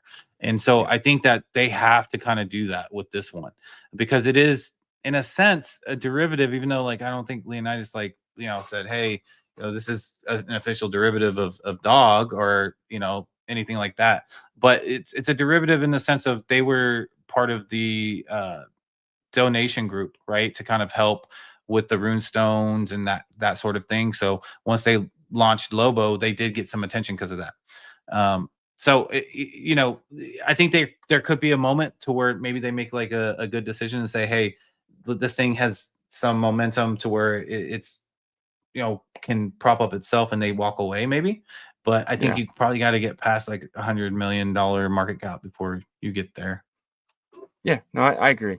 I agree with that. So I can see it going either way, where it kind of looks like they're safe to play with, but at the same time, there's community seems to be a little bit I don't know, not as strong as say BDC or Pups or even Gizmo for that fact. But getting to the next thing here, Fluid tokens. They just had some really exciting news pop up right before the show started. This was awesome because we know Raul, who's a partner of ours, the Fluid team, the CTO there, he was telling us about this in one of our meetings. So this is pretty big. So they've just been they've been just funded. So they put in this proposal, F13 Catalyst proposal, and it's basically a grant. And they received, I'm not really sure. Is it this much down here? Right, just I think it's four. I think it was it looks like the This funds one, right? requested. Yeah. Yeah. Okay. So that's good. So that must be what's left in the Catalyst fund after giving them 148,000 ADA, which is valued at like $170,000. So congratulations to Fluid. This is money for them to keep building with, and that's pretty amazing. Very happy that Fluid is a partner of ours, and this is huge. This is why we're partnered with them to begin with, because it's not just a Bitcoin project. This is exposure in Cardano. And these guys are in my opinion, one of the top projects building over there, and they're building over here on Bitcoin. They want to do the bridge. They want to be have their Rune token be on Bitcoin and Cardano. I think it's massive. Yeah. Congratulations to them. Well deserved. They all they do is build, build, build. And it's starting to show with their Yeah, milestones that they're hitting. And this is just one of them. And so I think they're going to be a big mover and shaker in the Bitcoin ecosystem. They've already built so much, but there's a lot to come, so congrats to those guys, Raul and his team. I expect even bigger things in the future because of what I've seen so far from them. yeah. 100%, dude. And the fact that they're getting funding now to keep building and kind of keep that team like motivated and keep going, and their token has gone up 10x since I want to say June. So I mean that alone helps them keep going, right? That's why they do this. So I'm really excited to see what they become in the future. Shout out to Flu. I think we should all be lucky that they're building here, right? They're actually they took the time out of building on Cardano, which they've been really successful in doing, to build over here, because they see something in runes and ordinals and stuff like that. So they do have that ordinals pass, and eventually they're going to have 1-to-1 their Fluid token. So looking forward to that. Yeah, and let's not forget, they're building on Arch with their Yeah, lending and borrowing protocol. So that's going to be a seamless experience with one click. So they're going into the right places. They're making the right decisions, partnering with the right people. Um, so exciting times for them. yeah. And they've I think they've done a partnership with Bitcoin OS as well, right? These guys seem to be in everywhere that is being innovative. Like, it's pretty wild. Arch, BOS, Cardano, Bitcoin, runes. I don't know. They seem to be always in the right place at the right time. Yep, I agree. Last thing here, Trio Launchpad calendar. Trio is a new marketplace that just popped up by the Ordinals bot guys. Definitely want to show them some respect here and just kind of talk about their Launchpad and calendar. Punk Royals launching December 17th, which is today. And then you have the Centaurals. They're launching tomorrow, Wednesday, and the Inners will be dropping on Thursday, and then the Ordi Booze Ordinal project dropping on Friday. What do you think about Trio? We haven't really took a dive in. I think we got to start looking in Trio a little bit more. They're building something pretty cool. They got a marketplace and a launchpad. Yeah. Obviously competition is pretty aggressive. I think it's getting more aggressive. You have Magic Eden, Ordinal Hive, Trio, Ordzar, right? All these that are starting to come up here. But I think these guys at Ordinal's bot, right? Because I think that's who's behind Trio. They're well equipped for success. So we'll see. We'll see if these collections, all they need is a couple collections to really take off and have a strong community support. Floor prices looking nice and stuff like that. We know that what kind of work they can do or like churn out. So in that aspect, not worried about them. But this is going to be big because I think this is kind of the product for the Trio BRC20 token, I think. But shout out to Bruffstar. Congratulations on getting this launch pad going, and excited to see what you guys end up accomplishing. 100%. Yeah, 100%. We learned yesterday. We had a call with Jeroen, and he basically told us the pups launched on January 4th because he has one of those books, and it's like it tells the tale of the history. Do you think there's a pups of this cycle? Do you think something launches in January that could be a top 5 Ordinals project? And is there something to look out for, or do you think we have our top 5 that's going to be top 5 for a long time? No, I definitely think there's going to be something new. But I think the ones that have established themselves are going to have strong, aggressive run-ups. But yeah, there's going to be something new. Someone's going to drop something, get like these guys are professionals at really curating, a launch and a community for a launch, right? Whether that's synthetically or organically or forced or whatever. But some of them, they know how to get a launch going and at least get it moving in the right direction. Whether they stay or leave after that, that's the question, right? But so I do expect probably a handful of successful projects that end up coming out of this next run up for Ordinals.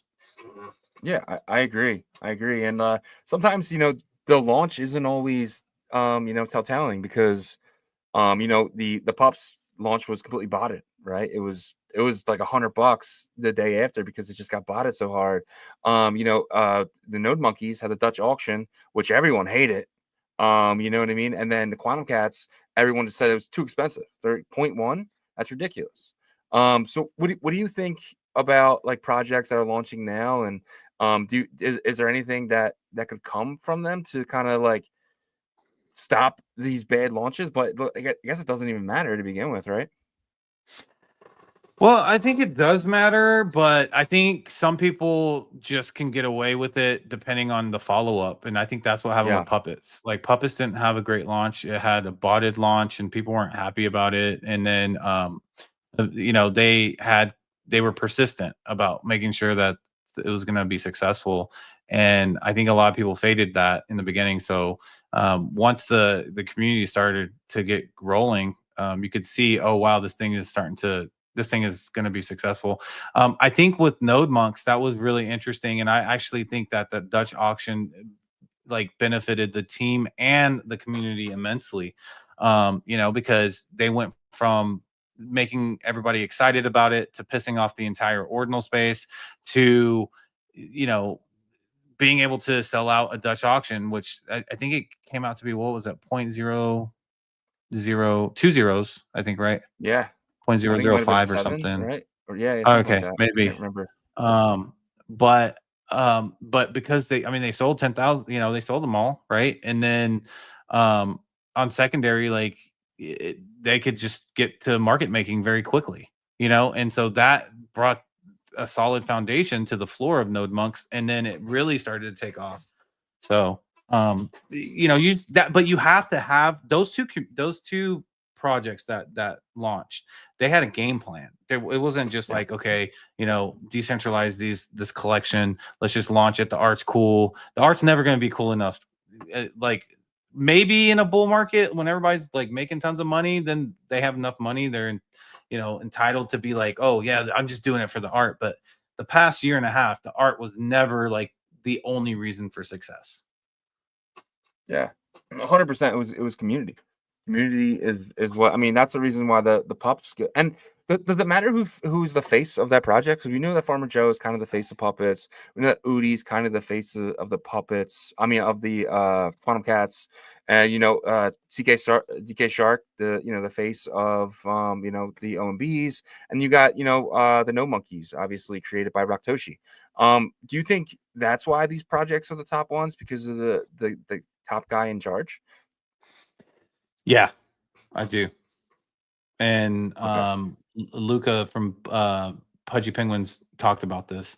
He talked about Yeah. how who is the leader of the project? Do you believe in them? Do you believe that they're and he believes in ZK Shark a lot, right? So Yeah. and you just named like every collection you named is successful that has someone at the top, right? Pizza Ninjas has Trevor, I Exactly. don't know Yeah. how involved he gets with it, but like he definitely he definitely we got a So comment in the chat, but anyways, he definitely gets involved with the events. He does like these boat rides for the community pizza ninjas communities, and he's done pizza pets. So yeah, there's a lot to do with that. The frogs are something that could be kind of decentralized, because what's his name? Frog Toshi kind of stepped away from that, but yeah. Well, it's kind of getting in a comment. So Lee Fu is the face of puppets. Yeah, he's the artist, stuff like that. But Farmer Joe really pushed this. It was his account that really pushed the puppets the first couple of months. Yeah, Lee Fu's amazing. Amazing artist and everything with the gizmo and stuff like that. But at the time, maybe that's not it anymore. But at the time, it seemed like Farmer Joe was the main push. Am I wrong? I mean, I think that's what a lot of people attribute it to, right? Yeah. Which is unfortunate if there's, the artist doesn't get the credit. But at the same time, like one point I'll make is that like if puppets never increased in price, you're not going to have a puppets community hanging around, because at the end of Yeah. the day, the past 12 and a half months, people were looking for ways to make money. I mean, let's be real. That's just what it is, accept it or not, right? Like if puppets did not move, it moved up like 20% in price from mint price, and then it just dropped back, you would have no puppets community. Yeah. It would have faded out. Like name a project that has like a strong community that never increased in price. You're not gonna see. I You're not gonna mean, find one. maybe honey badgers. Would you consider But how them? strong are they? I mean, they have one of the strong. I mean, when we talk alpha groups, a lot of people will bring them up every time. Yeah, You but know? that's it though. Like not Yeah, like you don't have a bunch of people going crazy on X for honey that's true. badgers and stuff like that. And a lot of Yeah, the reason probably is because the price. Like every yeah, time like honey badgers pumps, people get excited, but it always retraces. It always that's retraces. true. That's true. And so 100%. community members got tired of it, most likely. This is speculation, and exited. You know what I mean? Yeah, And so that's what happens. So yeah, man. All right, all right. That's all I got for today. You got anything else, or are we good to go? yeah, I think that's it. That's it. It was a good show today.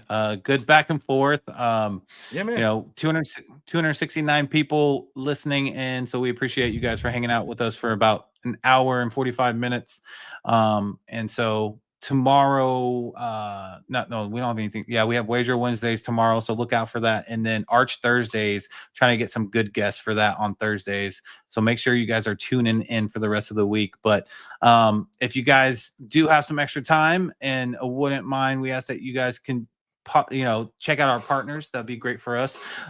Emblem Vault is going to be the interoperability tool of Bitcoin Layer 1 assets. You're going to be able to jump your puppets, node monks from Bitcoin Layer 1 to Merlin chain to Ethereum to Solana. They have a lot of chains in the pipeline as well. And also, these guys are awesome devs. I mean, they are almost done with their Bitcoin AI agent wallet. Should be done by the end of this month, if not early next month. But that is something that we're going to be going over live on the show, showing you guys how to use like an LLM like ChatGPT to instruct your wallet to purchase runes. And then, it's going to be directly with Best in Slot too. So I think you can probably get like really good pricing and stuff like that. So make sure you learn more about those guys at emblem.vision. And then BetBTC is the predictions market of the Bitcoin ecosystem. You can deposit your Bitcoin directly from your Xverse wallet. As long as you have Bitcoin in there, it takes 6 blocks, and then you can start placing your bets on their platform. You can place Bitcoin-related bets like will Dog go to the moon, be listed on a centralized exchange tier 1 before the end of this year, or sports bets like NFL football, basketball, stuff like that. You can learn more about these guys at betbtc.win, and right now you can farm for points for their future rune. So all you got to do is create an account, and that gives you 50 points right off the bat, so you can get ahead of some of these other people. And then BitPerp is the perps and leverage DEX of the Bitcoin ecosystem. They will be launching their paper trading competition soon on Botonics as soon as their faucet is fixed for the Botonics testnet. And so look out for these guys. They are already partnered up with a lot of these runes projects. So that is something we're expecting to be able to trade once they go mainnet. And I believe the mainnet is going to be in Q1 of 2025. You can learn more about these guys at bitperp.io. And then Fluid tokens. Congratulations again to Fluid for winning that Catalyst award on the Cardano side. But these guys are really focused on the Bitcoin side. They are the first to offer layer 1 retail staking vaults for runes or ordinal assets. So if you're a founder of an ordinal collection, or you deployed a rune or BRC20, because they're going to start offering that very soon, reach out to Raul, the CTO of Fluid Tokens, and he will get you set up with a staking vault for your holders. If you can't get in contact with them, reach out to us. We'll get you hooked up. And then Merlin Chain, your #1 scaling solution for Bitcoin native L1 assets and protocols. If you're a builder on a Bitcoin layer 1 protocol, you want more flexibility, you also want to build on a layer 2, you can do so with Merlin Chain. They have amazing grants for builders. All you got to do is apply. A couple of our partners applied and got the grant. So it's not impossible. It's definitely possible. You just got to apply, so it won't hurt to do that. Also, they have great builder support. And if you're a retail user, you want to swap to something like a Dog Go to the Moon runes or the Bitmap token rune, you can do so on merlinswap.org. You can use Wrap BTC or Merl to swap to those synthetic runes there. And also, guys, if you wouldn't mind checking out our integrated partners, Foxy is building the Bitverse metaverse on Bitcoin layer 1. They have their bit miner, so you can mine stuff, DMT project, and their first-person shooter game as well in Clan Wars. And Ordinal Hive is the aggregator marketplace for Bitcoin Ordinals layer 1 and layer 2 on Merlin Chain. And we thank you guys so much for checking out our partners. Yep. And let's jump into ordinalrevolution.com. You guys can check that out. Check out everything. You got articles dating all the way back to last year. We got if you guys know someone entering your space, please send them our website. We feel like you can help them get started and code up to where we are today. If you guys need a VPN, I think everyone should have a VPN. Use our link here. This will get you 70% off with the best VPN in the business, that is Nord. If you guys are going to Bitcoin 2025 Las Vegas, we got tickets here. Do not wait for next year to get your tickets. Get them as soon as possible, because the price will go up, and they go up fast with the demand that's coming. And everyone's going to be in Vegas for this conference. If you guys need some merch for the conference or any conference, or just want to lay around at home in a Ordinals hoodie, we got everything you guys need right here. Just go to hoodies, t-shirts, hats, and much more here. School bags, and check out all of our hoodies. If you guys want something added to the stores, let us know. We can pretty much add your PFP or anything you want us to add. So definitely check out ordinalrevolution.com. And guys, we're live Monday to Friday, 11 a.m. Eastern, 10 a.m. Central, 8 a.m. Pacific, and 4 p.m. UTC. Check us out all week, guys. And on that note, peace.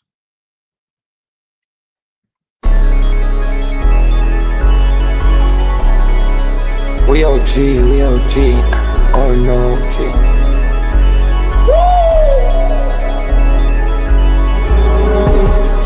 You're not bullish enough, yeah.